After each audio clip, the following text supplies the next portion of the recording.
Superpowers, the battle for Apokolips. See the pictures, hear the story, read the book. A kid stuff book. Written by Andrew Helfer, illustrated by Jose Delbo with Bill Collins, coloring by Greg Theakston, narration and voices by Speaky Geeky and Geekyjr's Mr. Geeky. Hi everybody, this is your Superpowers team read-along book.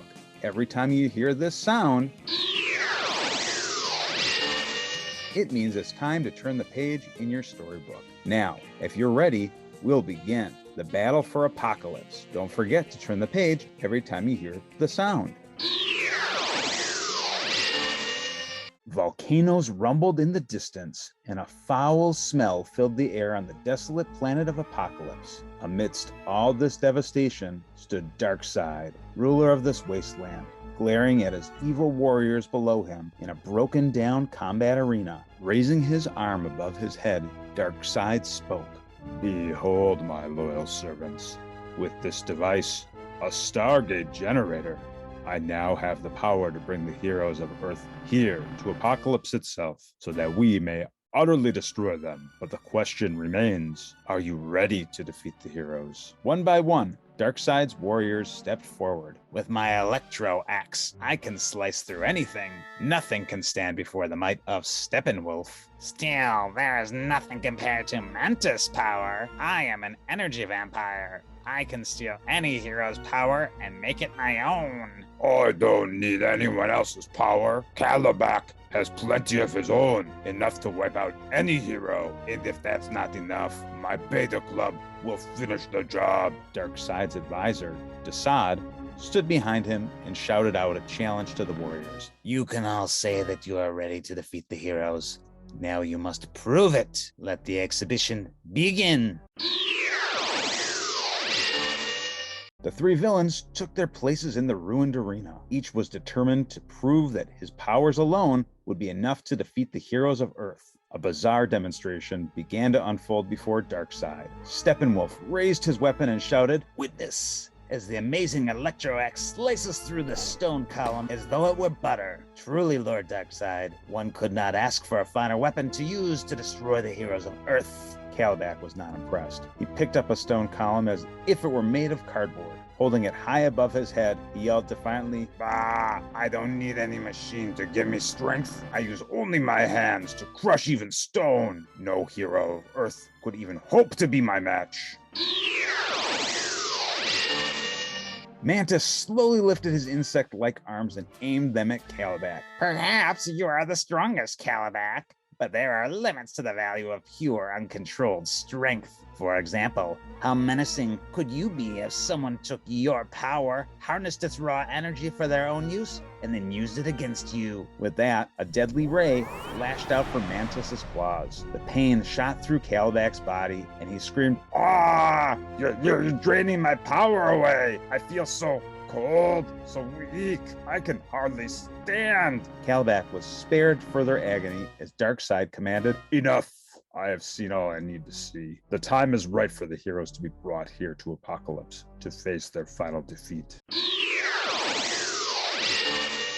Meanwhile, light years away, on the planet Earth, Firestorm and Red Tornado were sitting inside the Hall of Justice monitor room, checking on all the activities of their fellow heroes. Firestorm was complaining, "Man, Red Tornado, this is boring. Monitor duty in the Hall of Justice is about as exciting as watching paint dry. And just look at those screens. There's nothing happening." Red Tornado patiently explained, "Monitor duty is very serious work, Firestorm. You never know when." Red Tornado's voice trailed off in mid-sentence as a strange noise exploded in the room. Everything started spinning, and the heroes felt dizzy. A few seconds later, Firestorm and Red Tornado vanished into thin air. At exactly the same moment in Gotham City, Batman had just captured the Joker, when suddenly the same strange noise rang out in the street. The Joker laughed. "You may have nabbed me, Cape Crusader, but it looks like you're going out of the picture yourself. Look at you, you're fading away." It was true. As the startled policeman watched in horror, Batman slowly disappeared. Within moments, still more heroes began to disappear. People watched in disbelief as first Superman, Then Green Arrow and finally Hawkman faded away before their eyes. In headlines all across the country, the frightened cry rang out, "Where are the heroes?" The answer lay millions of miles away on the foreboding planet of Apokolips. As the heroes slowly came to their senses, they discovered that they had been transported through time and space, right into the middle of a cold, hostile world. Red Tornado seemed particularly shaken by the ordeal. "Oh, I feel terrible, as if all my circuits have suddenly been scrambled." "I don't feel much better, Tornado," said Hawkman as he lifted himself off the ground. "But at least we all seem to have arrived in one piece." "Yeah, but where are we?" Firestorm asked. "It's some kind of arena, but it's so old and broken down. Doesn't look like anyone's been here for ages." Sitting on the floor of the dusty arena, Superman studied the surroundings. Suddenly, it dawned on him. "Wait a second, group. I recognize this place. The crumbled buildings in the distance, the desolation. It all adds up to one place. Apokolips. But why have we been brought here?" As the dazed heroes sat wondering, they could not see the four villains sneaking up behind them. Without warning, Mantis lunged at Superman, locking his claws into the shoulders of the Man of Steel. Superman gasped weakly, "Arg! Mantis sneaked up behind me, and I'm losing my strength. Got to help the others, but I can't break free." Mantis tightened his hold and snarled, "That's right, Superman. You can only watch as my companions destroy your friends, starting with Green Arrow." With one fell swoop, Steppenwolf had sliced Green Arrow's bow in two, and Green Arrow was in trouble. Now, Steppenwolf was upon him, shouting, "Ah, the Emerald Archer is already finished. A single sweep of the Electro Axe has rendered him helpless." Steppenwolf raised the deadly weapon again, prepared to deliver the final blow. Helpless, Green Arrow lowered his eyes and braced himself. Suddenly, Firestorm flew down from the sky, calling, "Hang on, buddy. A burst of my atomic restructuring power will repair your bow as good as new." "Thanks, Firestorm," Green Arrow shouted back, relieved, and before the Emerald Archer could reload his bow, Firestorm had unleashed another burst of atomic power at Steppenwolf's Electro Axe, transforming it into mud. Steppenwolf retreated in horror. "What? My great Electro Axe destroyed? I must flee!" Once Firestorm and Green Arrow had defeated Steppenwolf, they hurried to the aid of their friends. Superman was still under attack by Mantis, and Batman was slowly being crushed in Kalibak's powerful arms. Swooping down towards Kalibak, Firestorm called out, "Hey Kalibak, you barbarian bozo! Bet you're too slow to zap me with that big bad beta club of yours. Take your best shot." Kalibak dropped Batman to the ground and whirled around to face Firestorm, his eyes wild with rage. "What? You dare to challenge me? I will smash the Batman later. First, I will blow you out of the sky." In a fit of uncontrolled anger, Kalibak began to fire blindly at Firestorm with his beta club. Firestorm was able to dodge the blast, but he knew that sooner or later Kalibak would hit him. Realizing that Firestorm needed help now, Green Arrow came up with a plan.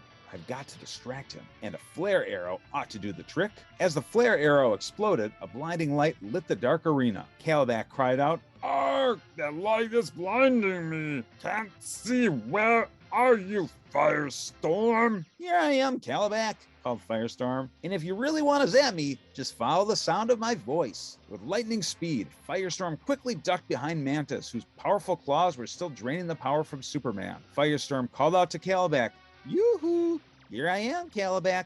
Fire away!" Kalibak, still blinded by the flash of light, fired his beta club in the direction of Firestorm's voice. The ray hit Mantis squarely in the chest. Mantis let go of Superman and staggered back in pain, crying out, "Oh, Kalibak, you fool! What are you doing?"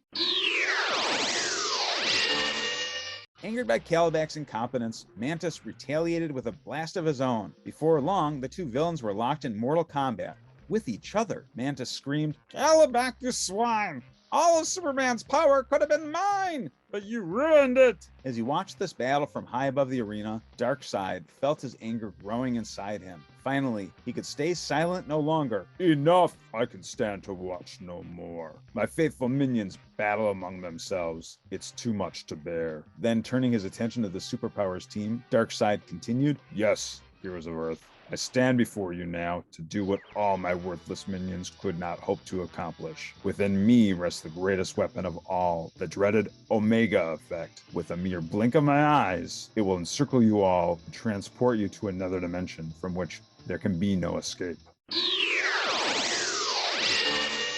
From out of Darkseid's eyes sprang the powerful Omega beams. The beams struck the heroes, who were still groggy and weak from their earlier attack. Now, with the incredible power of Darkseid's ray added to their grogginess and weakness, the Superpowers team looked as if they were finally doomed. Suddenly, with a burst of energy, Batman leaped in front of the other heroes and in the same motion pulled a simple hand mirror from his utility belt. Batman held the mirror so that it caught the Omega beam and bounced it right back into Darkseid's eyes. Darkseid cried out, No, the Omega beam attacking me, but that's impossible. I control the beam. I direct its course, but even I am vulnerable to its dreaded effects. And now I'm vanishing. Heroes of Earth, you may have won this battle, but one day I'll destroy you all for this. So swears Darkseid.